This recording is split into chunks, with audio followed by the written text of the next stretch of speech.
Una de las grandes, o uno de los grandes pilares, gracias, de nuestra fe reformada, hermanos amados, es la doctrina que vamos a enseñar el día de hoy. El Evangelio de la justificación. Y si hay algo que nos diferencia respecto de la iglesia romana, es esta doctrina. Este fue el pilar, esta fue la mecha que encendió la reforma en el siglo XVI.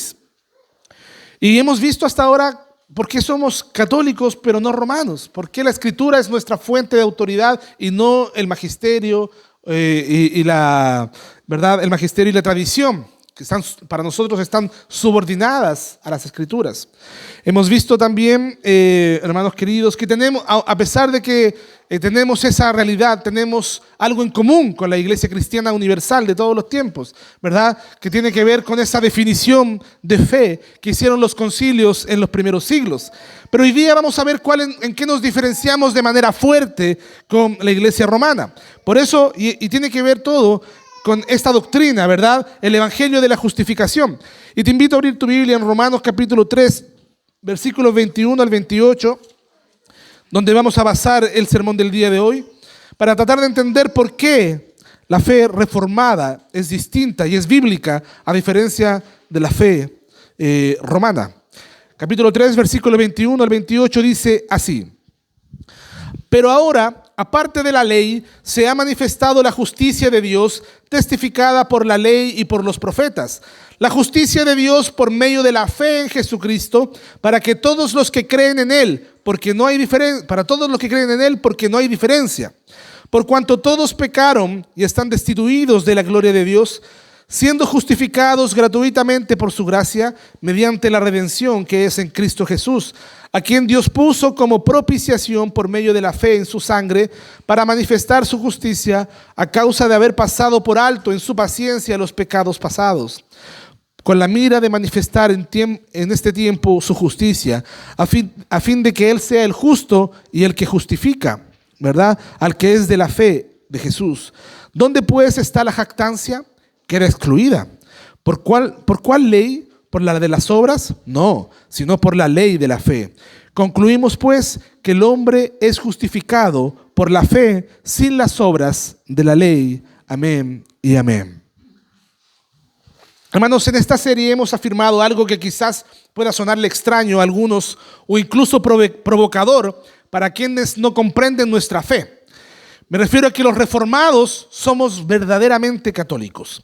No en el sentido de ser romanos, sino en el sentido bíblico e histórico de pertenecer a la única Iglesia Universal de Cristo, que confiesa la misma fe apostólica de los primeros siglos.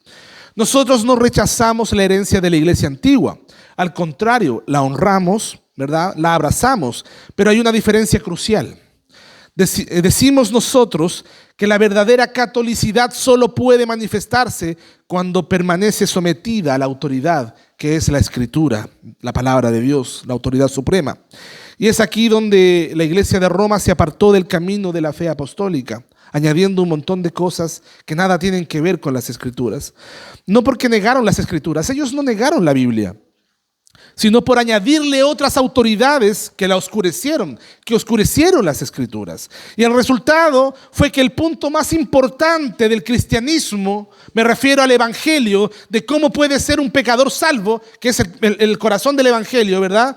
Este punto, ¿verdad?, quedó confuso y distorsionado durante muchos años. ¿Existe una pregunta más importante que esta? ¿Cómo puedo ser salvo? El Evangelio responde y la Biblia responde de manera clara a esta pregunta. Pero Roma, al oscurecer las Escrituras, al quitarle su autoridad suprema, ¿verdad?, terminó distorsionando una pregunta tan importante. Por eso hoy día vamos al corazón de todo, la doctrina de la justificación. Y justamente, hermanos amados, la doctrina que encendió la chispa de la reforma. Y esto es sumamente importante, ¿sabe por qué? Porque si fallamos en esta doctrina, porque si un hombre que quiere agradar al Señor falla en esta doctrina, fallamos en todo lo demás. ¿Cómo puedo ser salvo? Fue la pregunta que hizo, por ejemplo, que hicieron los primeros cristianos, ¿verdad? Las primeras personas que escuchaban a los apóstoles y le decían, ¿cómo puedo ser salvo? Hermanos amados, Roma dirá, nosotros también creemos en la gracia, también creemos en la fe. Eso le va a decir Roma. Y en un sentido es verdad. Pero la pregunta no es si usamos esas palabras, sino cómo entendemos la gracia y la fe a la luz del Evangelio. Por lo tanto, Pablo dice, hermanos amados, en Romanos 3, que la justificación, o sea, la salvación, es por gracia mediante la fe, aparte de las obras de la ley. Roma dice que es por gracia mediante la fe, más nuestras obras que cooperan con esa gracia. No sé si entiende la diferencia, si puede ver esa diferencia, ¿verdad? El apóstol Pablo dice, fuera de las obras de la ley, y la iglesia romana dice, más junto con las obras de la ley. ¿Ves la diferencia? Uno es el evangelio apostólico, bíblico, ¿verdad? El otro es un evangelio mezclado. Y un evangelio mezclado no es el verdadero evangelio. Eso fue lo que les pasó a los Gálatas, cuando el apóstol Pablo les decía, Gálatas, ¿verdad? ¿Quién les predicó un evangelio diferente? ¿Quién les está enseñando un evangelio diferente? Y aún si yo o un ángel del cielo bajara a predicarles un evangelio diferente, sea anatema, dice el apóstol Pablo. Porque el evangelio es sagrado, es santo, es el corazón de lo que el Señor quiso revelarnos a nosotros, hombres caídos. Y si lo distorsionamos, fallamos en todo lo demás. Así que veamos en este pasaje de Romanos 3 y escuchemos lo que el apóstol Pablo quiere predicarnos, ¿verdad? Este evangelio que es más claro y que jamás se ha dicho de manera más clara que en este pasaje. Como punto 1, lo primero que propone el apóstol Pablo es la insuficiencia de la ley para salvar. Hermanos, Pablo comienza diciendo en el versículo 21 lo siguiente: pero ahora, o sea, en un tiempo, ¿verdad? Aparte de la ley se ha manifestado la justicia de Dios, dice el apóstol Pablo. Y aquí es donde debemos detenernos, porque esa pequeña frase, aparte de la ley, es un golpe directo contra cualquier pretensión humana, contra cualquier sistema religioso basado en méritos humanos, ¿verdad? Usted quiere ser salvo por medio de esos méritos, escuche lo que dice la palabra del Señor. Ahora, aparte de las obras, aparte de la ley, se ha manifestado la justicia de Dios. Por lo tanto, hermanos, la ley que fue dada por Dios tiene una función gloriosa. Tiene una función en la vida del cristiano, tiene una función para el plan del Señor. ¿Qué cosa?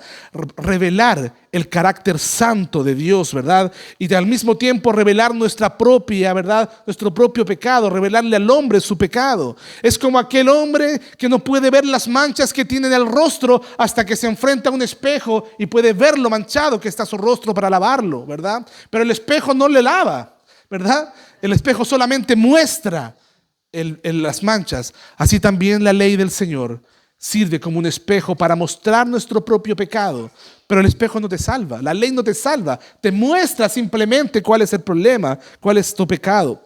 Pero hay algo que la ley no puede hacer, no puede justificar. Imagina que la ley es como un espejo. Cuando te miras en el espejo y ves tu rostro sucio, el espejo te muestra la realidad, pero no te puede limpiar. El problema con Roma y con todo el sistema religioso, ¿verdad? Con todo el corazón religioso por naturaleza, es que quiere usar al espejo como un jabón. Quiere usar al espejo como si fuera un jabón. Intenta encontrar en la obediencia a la ley, en los sacramentos, en los esfuerzos humanos, aquello que solamente Cristo puede dar, ¿verdad? Hermanos amados, la ley no puede salvarnos porque nosotros no podemos cumplir la ley de manera perfecta. Pero solamente Cristo puede darnos esa salvación. Por eso Pablo dice, aparte de la ley, es decir, la justificación, la salvación, no se encuentra en el cumplimiento ni siquiera en parte, ¿verdad?, de la ley. La ley no es el camino de la salvación, es el testigo que señala hacia el camino, ¿verdad? La ley es esa guía que nos agarra y nos dice, este es el camino. Yo no puedo salvarte, pero Cristo te puede salvar, ¿verdad? Hermanos amados, como dice el mismo versículo, siendo testificada, hablando de la ley, por la ley y los profetas. Hermanos, la ley nunca fue el evangelio. La ley no salva. La ley no salva a nadie. La ley anuncia al Salvador. La ley anuncia tu necesidad y mi necesidad de un Salvador. Eso es lo que hace la ley, ¿verdad? Eso es lo que hace la ley. Ahora bien, Roma ha visto la ley como una escalera por la cual el hombre puede subir hacia Dios, ¿verdad? Ahí está una canción, ¿verdad? Una canción, Escalera al Cielo, de una banda rockera antigua, que habla justamente de las pretensiones humanas siempre, de tratar de llegar, ¿verdad? De tratar de conquistar lo que el hombre no puede conquistar. Hermanos amados, ¿no fue acaso esa la motivación que llevó a los hombres en la antigüedad a construir la Torre de Babel? Llegaremos hasta el cielo con nuestros propios méritos. Llegaremos hasta el cielo en nuestros propios términos, ¿verdad? Pero el Señor dice, ¿verdad? El Señor nos dice que no existe una escalera, no existe otro camino, sino Cristo. Hermanos amados, Roma ha visto la ley como una escalera por la cual el hombre puede subir hacia Dios cooperando con la gracia. Pero Pablo la presenta como una señal que dice, este camino no te lleva a la vida. Mira a Cristo. Solo mira a Cristo. Y mira lo que dice Hebreos capítulo, el libro de Hebreos, el autor de Hebreos, cuando dice, puesto los ojos ¿en quién? ¿En la ley? Puesto los ojos en Jesús, el autor y consumador de la fe. Es en Cristo donde debemos poner nuestros ojos. Mire lo que dice, vamos al segundo punto, donde el apóstol Pablo nos dice que la justicia de Dios se manifiesta no en algo abstracto, se manifiesta en una persona, en Cristo. En Cristo está manifestada la justicia de Dios. Mire lo que dice el versículo 21 y 22. Pero ahora, aparte de la ley, se ha manifestado la justicia de Dios. ¿Qué cosa? La justicia de Dios por medio de la fe en Jesucristo para todos los que creen. Es en Jesucristo donde se manifiesta esta justicia. Y aquí el apóstol, hermanos amados, nos revela el corazón del evangelio.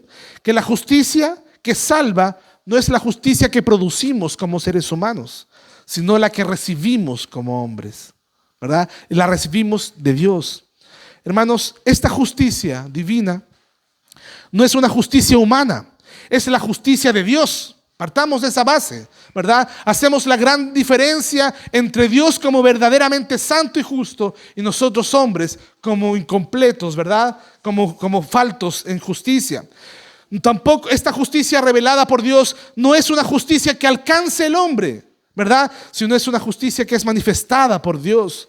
No es una justicia construida desde dentro del hombre, sino es una justicia imputada desde afuera al corazón del hombre, ¿verdad? No es algo que el hombre construye en sus propios términos. Y aquí encontramos una de las diferencias más profundas entre la fe apostólica y el sistema romano. Porque Roma, fíjese bien, en el Concilio de Trento, en la sesión sexta, canon 11, respecto de este tema, declaró oficialmente lo siguiente. Esto es lo que cree Roma, declaró. Si alguno dijere que los hombres son justificados por la imputación de la justicia de Cristo solamente, sea anatema, dice Roma. Mire lo que dice Roma, literalmente. Estoy citando el Concilio de Trento, ¿verdad? Una de las cosas que manifiesta Roma. Si alguno declara que alguien puede ser justificado solamente por Cristo, sea anatema. O sea, ellos no creen que Cristo es suficiente. Literalmente, en su norma de fe, ellos declaran esto. Es decir, Roma niega exactamente lo que Pablo afirma. La iglesia romana ha caído, ¿verdad? Y ha caído, ¿verdad? Ya apostatado por negar una realidad tan profunda como esta. Según ellos, la justicia no es imputada. Lo que significa es atribuida legalmente, ¿verdad? Ellos dicen que la justicia es infundida como una especie de energía espiritual que Dios derrama en los hombres, ¿verdad? Para que a partir de ese momento los hombres empiecen a cooperar y lentamente se hagan justos día tras día, ¿verdad? Eso es lo que enseña Roma. En el fondo ellos enseñan que todo hombre tiene que ser verdaderamente justo en sus propios términos para ser salvo. Hermanos, pero Pablo no dice que Dios hace justo al pecador mediante procesos. No enseña eso, sino que declara que el justo, ¿verdad? Sino que declara justo al pecador mediante la fe. Es una declaración, ¿verdad? Es una declaración donde el hombre pasa de ser injusto a ser declarado justo. Y eso ocurre en el trono de Dios. Y si Dios lo declara, ¿quiénes somos los hombres para negar esa realidad? ¿Has creído en el Señor Jesucristo? Si crees en el Señor Jesucristo, hermano amado, hermana amada, eres justo delante del Señor. El Señor te declara justo. Eso es lo que enseña las Escrituras. Es la justicia de Cristo puesta en la cuenta del pecador. Y esto es el glorioso, verdadero evangelio del Señor. La fe en Cristo, en otras palabras, es suficiente para ser declarados justos. ¿Y sabes por qué? Porque Cristo es suficiente. Si Cristo no fuese suficiente, tendríamos que añadirle otro tipo de cosas para ser salvos. Pero porque Cristo es suficiente, ¿verdad? No hay que añadirle nada más. Somos declarados justos por el Señor. Ahora, en el versículo 23 y 24, el apóstol Pablo nos presenta que el problema es universal. El problema es realmente universal. Todos los hombres están en una condición desastrosa. Por cuanto todos pecaron, dice el versículo 23, y están destituidos de la gloria de Dios, y siendo justificados gratuitamente por su gracia, mediante la redención que es en Cristo Jesús. Hermanos, Pablo no deja espacio para excepciones. No existen hombres infalibles. No existen hombres que no estén bajo el pecado. No, tampoco la Virgen María. Como ellos enseñan, ¿verdad? Ellos enseñan la infalibilidad de María, que era, ella fue perfecta y santa, ¿verdad? También enseñan ellos la infalibilidad del Papa, de que el Papa no peca, ¿verdad? En algunos términos. Hermanos amados, pero Pablo dice que todos pecaron. Todos pecaron. No hay categorías especiales, no hay castas espirituales, no hay sacramento que pueda eximir a un hombre de este veredicto. El hombre es pecador. El moralista, el religioso, el católico, el protestante, el pastor, el ateo, todos están destituidos de la gloria de Dios en sus propios términos. Todos están destituidos de la gloria de Dios. Y este es el juicio que humilla al hombre. Este es el juicio que le dice al hombre: tú no puedes hacer nada para salvarte a ti mismo. Este es el juicio que humilla al hombre y que derriba toda pretensión de mérito, toda pretensión de autojusticia. Si realmente creemos esto, que todos los hombres están destituidos de la gloria de Dios, entonces ninguna obra nuestra, por más piadosa que parezca, puede servirnos como base para presentarnos ante Dios. Por eso el profeta dice también que vuestras mejores obras son como trapo de inmundicia. Porque el hombre al estar sumido en pecado, al estar en una naturaleza pecaminosa, no puede hacer nada para justificarse delante de Dios. Y es justamente sobre este terreno de absoluta ruina que brilla la frase más gloriosa del Evangelio. Imagínate, ruina total, destrucción total, asolamiento. Tu alma está totalmente asolada, destruida por el pecado, y aparece esta gloriosa frase del Evangelio: siendo justificados gratuitamente por su gracia. Siendo justificado gratuitamente por su gracia. Lo voy a poner en otros términos. Imagínate no tener un peso en tu bolsillo para poder lograr el sueño anhelado. Y reconoces que no tienes ni un peso para poder comprar nada de lo que el Señor te ofrece. Y el Señor se presenta delante de ti y te dice: eres justificado gratuitamente. No tienes que pagar un peso. No tienes que aportar una sola obra, ¿verdad?, para ser salvo. Gratuitamente por su gracia. Hermanos amados, y ojo con esto, porque gratuitamente no significa barato, ¿verdad? Significa sin pago humano, sin cooperación, sin esfuerzo compartido. Significa que la salvación no es un salario que Dios nos da a nuestro esfuerzo. No es una recompensa por nuestro esfuerzo. La salvación no es una recompensa al esfuerzo humano, sino que es un regalo que Dios otorga al indigno, porque no, aun cuando no lo merece. Hermanos amados, aquí es donde el corazón humano se resiste, ¿verdad? Porque el corazón constantemente trata de resistirse, ¿verdad? El corazón humano, porque nuestra carne quiere negociar con Dios, porque nuestra carne quiere comercializar con Dios, ¿verdad? Quiere sentirse, ¿verdad? Quiere tener de qué jactarse, de qué manera cobrarle a Dios. Hermanos amados, el hombre quiere aportar algo. El hombre quiere dejar una huella en la obra de su propia redención. El hombre quiere dejar una huella en su propia salvación. Quiere poder decir: yo también puse algo para ser salvo. El hombre quiere desesperadamente. ¿O usted no escucha constantemente esa frase? Yo soy una buena persona. Yo no le hago mal a nadie. Diosito no tiene por qué rechazarme, ¿verdad? Siempre cree en sus propios términos que es un buen ser humano, ¿verdad? Pero la Biblia es categórica. Por cuanto todos pecaron, están destituidos de la gloria de Dios. Y aquí es donde muchos, como Martín Lutero en sus primeros años, se encuentran atormentados. Hermanos, qué triste. Qué triste es tener un evangelio torcido en donde no tengas paz. en donde no tengas paz con Dios, en donde siempre estás dependiendo, ¿verdad?, de tu propia conducta, ¿verdad?, de tu propio esfuerzo, ¿verdad? Hermanos amados, ellos saben que deben ser santos, pero no pueden serlos.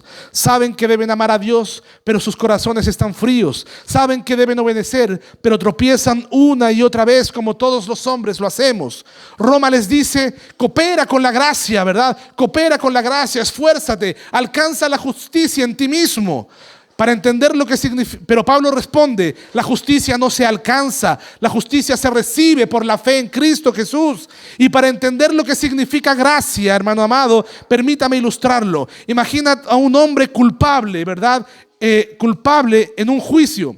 Él sabe que es culpable, él sabe que tiene culpabilidad. El juez también sabe que ese hombre es culpable.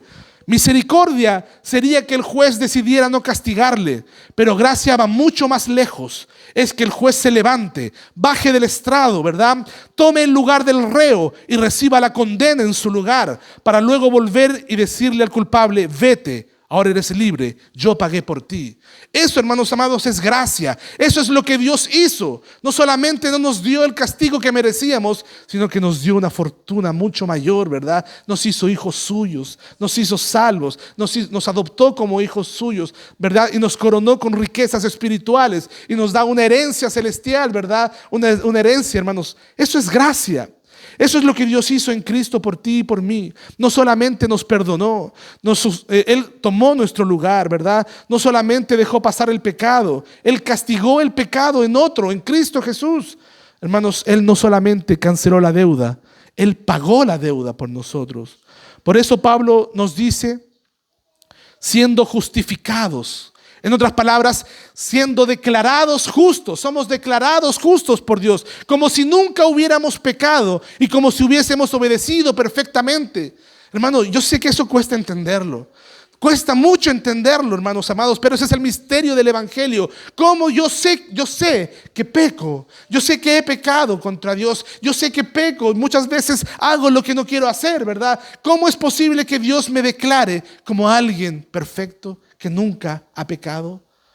Porque para lo que para el hombre es imposible, para Dios es posible. Para Dios nada es imposible. A eso se refería el Señor Jesús, ¿verdad? El Señor Jesús puede vestirnos con ropas de perfección, que son las ropas de Cristo, aun cuando nosotros somos pecadores.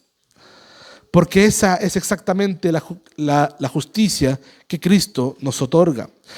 Veamos que también el apóstol Pablo nos dice que en Cristo hay propiciación mediante la fe, en el versículo 25 y 26. Hablando de Cristo dice: a quien Dios puso como propiciación por medio de la fe en su sangre para manifestar su justicia. Y aquí entramos, hermanos amados, en la cruz, en el meollo de la cruz. Pablo usa una palabra muy interesante y poderosa, usada desde el Antiguo Testamento: propiciación, ¿verdad? Paul Washer, un predicador que algunos de ustedes pueden conocer, él dijo: para mí la palabra más importante en las Escrituras es esta: propiciación. ¿Qué es lo que significa propiciación? Propiciar significa apaciguar la ira justa de Dios frente al pecado, ¿verdad? Apaciguar la ira, satisfacer la ira de Dios, ¿verdad? Esto significa que Cristo no solamente murió para darnos un ejemplo de amor, sino para absorber en sí el castigo que nosotros merecíamos. Eso es propiciación. Él absorbió el castigo que nosotros merecíamos. Ahora bien, aquí surge una pregunta crucial: ¿Cristo hizo esto completamente o solo parcialmente? Porque si lo hizo parcialmente, hay que colaborar con lo que Cristo hizo. Pero si lo hizo completamente, estamos en otro pie, hermanos amados. Roma dice: es verdad, Cristo abrió el camino, pero tú debes completar la obra mediante penitencias, sacramentos y sufrimientos. Incluso en el purgatorio, si es necesario, dice Roma. Ahí debes completar la ruta, el camino. Pero Pablo responde y dice: Cristo no dejó nada pendiente. Él satisfizo toda la justicia divina. Él cumplió completamente todo el plan de redención. Y antes de comprender esta verdad, Martín Lutero vivía como un hombre desesperado, un hombre atormentado, ¿verdad? Si alguien se tomó en serio el sistema romano, ese era Martín Lutero. se confesaba durante horas, ayunaba, se disciplinaba, lloraba por sus pecados, se flagelaba inclusive buscando paz con Dios porque estaba atormentado. Él quería sentirse perdonado por Dios y no lograba sentirse perdonado. Hermanos amados, él no encontraba esa paz. Y escucha cómo él describe ese periodo en donde él no encontraba la justicia de Dios. Dice de su boca, de sus escritos: yo era un monje irreprochable, seguía la regla de mi orden con tanta exactitud que si algún monje hubiera podido ganarse el cielo por su vida monástica, ese hubiera sido yo. Y sin embargo, mi conciencia no me daba descanso, dijo Martín Lutero. Cuanto más trataba de curar mi alma enferma con remedios humanos, más enferma se volvía. Pero un día, leyendo justamente este texto de Romanos, Dios le abrió los ojos. Y entonces dice lo siguiente: entonces comprendí que la justicia de Dios es aquella con la cual el justo vive por don de Dios, es decir, por la fe. Y sentí que había nacido de nuevo y que había entrado por las puertas abiertas en el paraíso. Había encontrado la paz, había encontrado la satisfacción. Al fin mi alma estaba descansada. Hermano, todavía tienes esa mochila en la espalda. Todavía no te perdonas tus propios pecados cuando Cristo ofreció su vida para perdonar los tuyos. ¿Qué descubrió Martín Lutero? ¿Qué fue lo que descubrió Lutero? Él descubrió que Cristo no vino a ayudar al pecador a salvarse. Él vino a salvarlo completa y eficazmente. Eso fue lo que descubrió Lutero. Que la propiciación no es una obra compartida, ¿verdad?, entre Cristo y el hombre, sino una obra consumada. El Señor Jesús en la cruz del Calvario, sus últimas palabras fueron: consumado es, tetelestai. La obra está completamente hecha. Pablo lo resume en el versículo 26 cuando dice: para que Él sea el justo, para que Cristo sea el verdaderamente justo, ¿verdad?, y el que justifica al que es de la fe en Jesús. Hermanos amados, Dios no pasa por alto el pecado. Él dice: yo no tendré por inocente al culpable. Él no ignora el pecado, no lo barre bajo la alfombra. Dios permanece justo, ¿verdad? Porque Él castigó, ¿verdad? Porque el castigo cayó sobre Cristo. Así la gracia no anula la justicia, sino que satisface en un sustituto. Hay un pasaje de Proverbios donde la Escritura dice que el Señor abomina al que justifica al impío. Abomina al que justifica al impío. O sea, al que le dice al pecador, al que le dice que al que hace lo malo, le dice: está bien, está todo bien, tranquilo, tú sigues haciendo lo malo. ¿Ya? Pero entonces tú te preguntas, podemos preguntarnos entonces, ¿cómo Dios puede justificar al pecador sin ser abominable ante sí mismo, sin contradecirse a sí mismo? A través de Cristo, a través de la propiciación. Así Él sigue siendo justo y da su gracia a los pecadores. ¿No te parece glorioso cómo el Señor, insondables son ¿Quién puede entender la mente del Señor, hermanos amados? Solo podemos mirar al cielo y decir: Señor, eres glorioso, eres majestuoso. Por último, como conclusión, ¿dónde quedan las obras? El versículo 27-28 dice: ¿dónde pues está la jactancia? Queda excluida. Concluimos pues, dice el apóstol Pablo, que el hombre es justificado por la fe sin las obras de la ley. Y aquí Pablo no solamente está dando un tema doctrinal, él lanza un desafío. Si la salvación dependiera, aunque sea un 1% de nuestras propias obras, entonces habría lugar para que el hombre diga: aporté, para jactarse. Pero cuando la salvación es 100% una obra de nuestro Señor Jesucristo, entonces toda jactancia humana es expulsada del templo de Dios. Toda jactancia humana.